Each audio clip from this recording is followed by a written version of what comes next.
श्री महाभारत गदा पर्व पुष्प 1।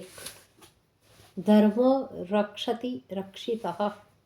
शल्य के मरने पर दुर्योधन अत्यंत चिंतित हो गए। वे हाय हाय पुकार कर रोने और पछाड़ खाने लगे। एक एक करके अपने सभी वीर सेनापतियों भीष्म, द्रोणाचार्य, कर्ण और शल्य के मरने से दुर्योधन की पांडवों पर विजय पाने की समस्त आशाओं पर तुषारपात हो गया। उसे अपने प्राणों के भी लाले पड़ गए जब उसने देखा कि 11 अक्षौहिणी सेना में से कुछ इन गिने वीर शेष रह गए हैं, तो उसके मन में अपने प्राणों का मोह उत्पन्न हुआ और वह अपने प्राण बचाने के लिए आर्त हो उठा। वह चारों ओर आंख फाड़कर अपने जीवन की रक्षा के लिए सहारा ढूंढने की चेष्टा करने लगा, पर कोई उपाय उसके मस्तिष्क में न आया। अंत में जब वह निराश हो गया और अपने पिता धृतराष्ट्र के पास जीवन रक्षा का उपाय पूछने लगा, उसने सोचा कि यद्यपि मैंने अपने जीवन भर पिता की आज्ञा और सम्मति का उल्लंघन किया है, फिर भी पिता तो पिता ही है। वह अवश्य ही मुझे कोई ऐसा उपाय बताएंगे जिससे मेरे प्राणों की रक्षा हो सके। ऐसा सोचते सोचते दुखी मन से दुर्योधन अपने पिता धृतराष्ट्र के पास पहुंचा और रोते रोते उसने पिता के चरण पकड़ लिए।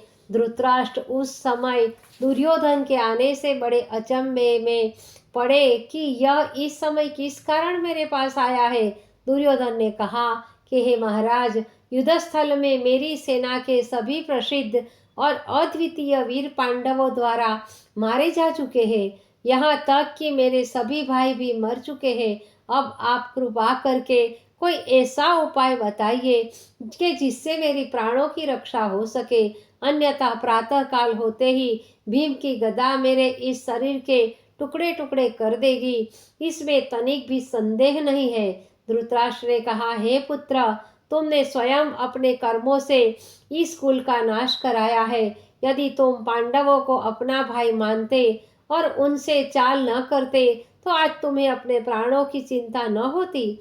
हे पुत्र, मैं भी इस समय सभी पुत्रों और वीरों के मरने के कारण हतबुद्धि हो रहा हूँ। अतः तुम अपनी माता गांधारी के पास जाओ, वह तुम्हें अवश्य ही प्राण रक्षा का कोई उपाय बताएगी। वह सती साध्वी है और सती में रक्षा व संहार दोनों काम करने की अद्वितीय शक्ति होती है। दुर्योधन अपने पिता के परामर्श पर अपनी माता के पास गया और उससे प्राण रक्षा का उपाय बताने की प्रार्थना की। जब दुर्योधन माता के सामने बहुत गिड़गिड़ाया तो गांधारी ने कहा कि हे पुत्र, अब तुम्हारे प्राण रक्षा का उपाय एकमात्र धर्मराज युधिष्ठिर ही बता सकते हैं, कोई अन्य नहीं। वे धर्म के अवतार है। तुमसे लड़ाई होते हुए भी यदि तुम उनकी शरण में जाकर उनसे उपाय पूछोगे तो वे अवश्य तुम्हारी रक्षा का उपाय बताएंगे। माता की आज्ञा पाकर डरते डरते दुर्योधन रात्रि में पांडवों के शिविर में गया और जाकर युधिष्ठिर के पांव पकड़ लिए और अत्यंत नम्र वाणी में उनसे प्राण रक्षा का उपाय पूछा। युधिष्ठिर संकट में पड़ गए। एक और तो प्रधान शत्रु था जिसे रक्षा का उपाय बताने से शत्रु का नाश नहीं होता, दूसरी ओर शरणागत था। अंत में धर्म की विजय हुई। और युधिष्ठिर ने कहा, हे भाई दुर्योधन, तुम्हारी माता अपने पति के अंधे होने के कारण अपने विवाह से आज तक अपनी आंखों से पट्टी बांधे हुए है। वह एक सच्ची सती और साध्वी है। वह जिसे वज्र का बना दे, जिसे चाहे उसे अमरत्व प्रदान कर दे। अतः तुम सभी वस्त्र उतार कर नग्न अवस्था में उसके सामने जाओ। वह तुम्हारे जिस जिस अंग को देख लेगी वही वज्र के समान हो जाएगा और तुम अजय हो जाओगे। युधिष्ठिर से उपाय सुनकर दुर्योधन तुरंत ही अपनी माता के पास चला, परंतु उसे मार्ग में श्री कृष्ण मिले। आगे क्या होता है अगले वीडियो में देखेंगे।